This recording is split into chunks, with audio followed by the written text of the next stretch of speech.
कोल्हापुरातच सुरुवात झाली. शासनाने कोल्हापूर गॅझेटचा निश्चित विचार केला पाहिजे. कोल्हापूर गॅझेट हे त्यांना फार लाभचं वाटतं. आंदोलनाचं हत्यार उपसलेलं आहे. कोल्हापूर गॅझेट सातारा गॅझेट लागू करण्याची मागणी केलेली आहे. तुमची भूमिका काय असणार आहे? आरक्षणाचं प्रथम कोल्हापुरातच सुरुवात झाली. राजश्री छत्रपती शाहू महाराजांनी इंग्लंडवरून आदेश काढून आपल्याला आरक्षण दिलं आणि त्यानंतर सातत्याने या विषयाचं अलीकडच्या काळात गेल्या 8 वर्षामध्ये सातत्याने विचार चालू आहे मराठ्यांना आरक्षण देण्याबद्दल. कारण मध्यंतरी ते बंद झालं आणि एकंदरीत पाहता आपण बघितलं की हैदराबाद गॅझेटियरवर फार भर दिला गेला आहे, साताऱ्यावर थोडासा दिला आहे आणि कोल्हापूरला पूर्णपणे ते विसरून गेले. जिथनं सुरुवात झाली तो जिल्हा आता त्या जिल्ह्याचं गॅझेटसुद्धा बघायला कोण तयार नाही अशी परिस्थिती आहे. म्हणून शासनाने कोल्हापूर गॅझेटचा निश्चित विचार केला पाहिजे आणि त्या गॅझेटियरमध्ये त्या आधारे जे काय करायचं ते केलं पाहिजे. कोल्हापूर गॅझेटचा विसर जरांगे पाटलांना कसा पडतो? हैदराबाद गॅझेट असेल, बाकीच्या गॅझेटचा विचार केला जातो. विसर कसा पडतो? तिथून आंदोलनाला सुरुवात झाली, तिथला विसर कसा पडतो?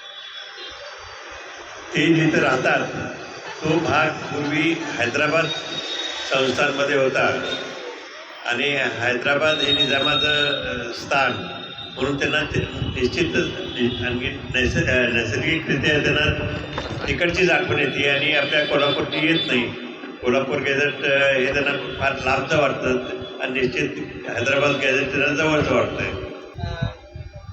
मागच्या वेळेस सरकारनं आश्वासन देऊन 10 महिने झालेले आहेत जरांगे पाटलांना, मात्र तरी देखील त्याची पूर्तता झाली नाही. पुन्हा एकदा आज आंदोलनाला बसावं लागते.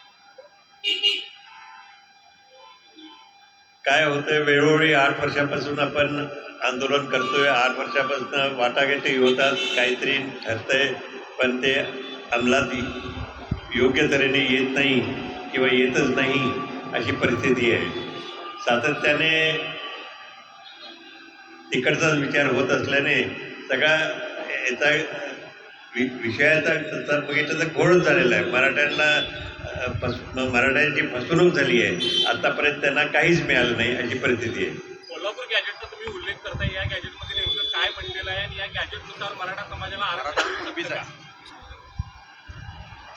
आपल्यामध्ये परिस्थिती हीच आहे जी सगळीकडे महाराष्ट्रात आहे ती की आपला मराठा आणि कुंभी हा समाज एकच आहे. कुंभी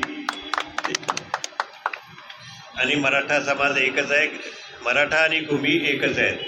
पूर्वीच्या काळामध्ये लढाईच्या काळात ते लढायला जात असते मराठा त्यांना म्हणत असत आणि परत आल्यावर शेती करत असतं ते कुंभी आहेत. तसं सर्व मराठे कुंभी आहेत आणि सर्व कुंभी मराठे आहेत. खरं पाहिलं तर जरांगे पाटलांना वारंवार आंदोलनाची हात द्यावी लागते. सरकार डायलॉग करायला जातं परंतु जास्त फिसकटतं, चर्चा फिसकटते आणि सरकार कुठेतरी मराठ्यांना आरक्षण द्यायला कमी पडते असं वाटतंय का? नाही, प्रत्यक्षात काय जरांगे पाटील आणि शासनामध्ये काय ठरतंय घडतंय ते आम्हाला काही कळत नाही. तर म्हणून प्रत्यक्षात काय त्याचं जे येते वर्तमानपत्रातनं जे येते तेवढंच आपल्याला माहीत आहे. पण त्याचं मुळात काय ठरतंय, कुठं घसरतंय, कुठं जमत नाही ते आम्हाला इथं कोल्हापूरला काही कळत नाही. सरकार कुठेतरी कमी पडतंय का या ह्याच्यात? कारण वारंवार आंदोलन करावी लागतात, एकाच विषयावरती करावं लागतं. आंदोलन करावं लागतं कारण त्यांचं आपल्याला कळतच नाही ना त्यांच्या दोघांमध्ये काय चाललंय ते. आजपासून त्याने आंदोलनाला सुरुवात केली आहे. आपण काय भेट घेणार आहात का त्यांची या सगळ्या आंदोलनाच्या काळामध्ये? या आंदोलनाला पाठिंबा आहे का? त्यांच्या आंदोलनाला सुरुवातीपासून पाठिंबा आहेच आहे आणि नेहमी मराठा सगळे एकसंघ त्या बाबतीत राहतीलच, त्यात काही प्रश्न नाही.